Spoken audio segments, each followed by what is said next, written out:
नमस्कार, मैं निशी भाटिया और आप देख रहे हैं न्यूज वॉच इंडिया। ओडिशा के बालासोर में हुए ट्रेन हादसे का खौफनाक मंजर किसने नहीं देखा। उस खौफनाक मंजर में हजारों की संख्या से ज्यादा लोग घायल हो गए, तो इसके अलावा 288 से ज्यादा लोगों की मौत हो गई। और इन 288 लोगों की मौत के पीछे जो इनके परिवारों का दर्द है, उसको किसी भी भाषा में बयां कर पाना आसान नहीं है। और इन्हीं 288 से ज्यादा परिवारों की दुख भरी कहानी में से एक ऐसी कहानी है जिसने सबको हक्का बक्का करके रख दिया। आपको बता दें कि इस कहानी में जो मुख्य बिंदु है वो ये है कि एक पिता का अपने बेटे पर विश्वास ऐसा कि उसने अपने मुर्दा बेटे को मुर्दा घर से उठाकर जिंदा खड़ा कर दिया।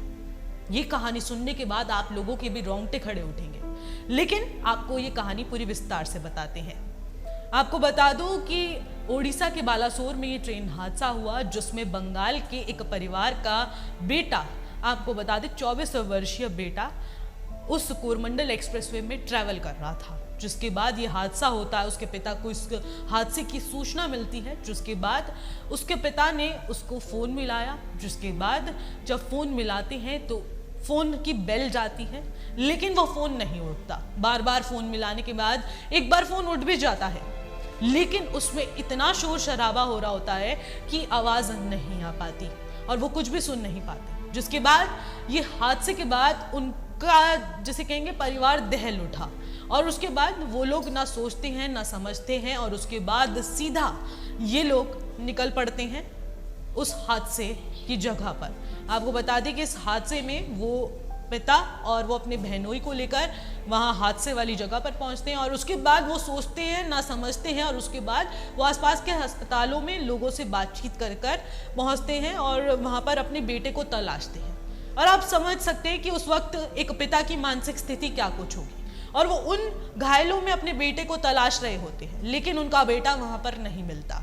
जिसके बाद उनके बहनोई का एक बयान सामने आता है जिसमें वो कहते हैं कि जब हमारी ऐसी मानसिक स्थिति हो गई थी कि हमें घायलों में भी अपना बेटा नहीं तलाश पा रहे थे, लेकिन उसके अलावा जब हमने और ज्यादा पूछताछ की तो वहां पर भी हमारा बेटा नहीं मिला। जिसके बाद थक हार के, अपने मन को समझाकर, अपनी मजबूरी को समझते हुए हमने मोर्चरी की ओर कदम बढ़ाया, मुर्दा घर की ओर कदम बढ़ाया। जिसके बाद वो मुर्दा घर की ओर बढ़ते हैं और वहां पर क्या कुछ देखते हैं वो दृश्य किसी से नहीं छुपा। वहां पर लाशों का ढेर लगा होता है और उन लाशों के ढेर की आसपास पुलिस फोर्स तैनात होती है जो उनके पास उनके परिजनों को जाने नहीं देती। और उसी बीच क्या होता है कि एक ऐसा खौफनाक मंजर देखने को मिलता है जिसने सभी की आंखें खुली की खुली रख दी। उन लाशों के ढेर में से एक हाथ हिल रहा होता है। जिसके बाद पूरे इलाके में हड़कंप मच जाता है कि इस लाशों की ढेर में अभी भी कोई जिंदा है, अभी भी किसी की सांसें चल रही हैं। जिसके बाद उसका पिता का विश्वास जो है वो उस ओर खींचाता है कि वहां पर उनका जो बेटा होता है 24 वर्षीय, उसको वो लोग एम्बुलेंस की मदद से निजी अस्पताल में लेकर जाते हैं जहां पर उसका ट्रीटमेंट करवाते हैं। लेकिन पूरे 24 घंटे होने के बावजूद भी उसके बेटे को होश नहीं आता।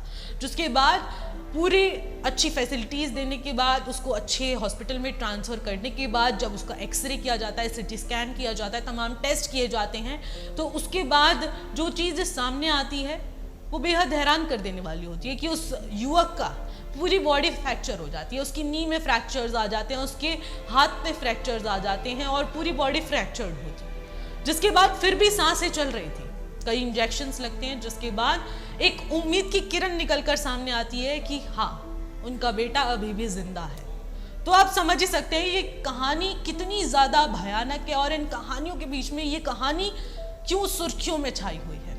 तो आप अंदाजा लगा ही सकते हैं कि एक पिता का विश्वास उसके बेटे को मुर्दा घर से जिंदा खड़ा कर देता है। ये कहानी आपको कैसी लगी हमें कमेंट सेक्शन में जरूर बताएं।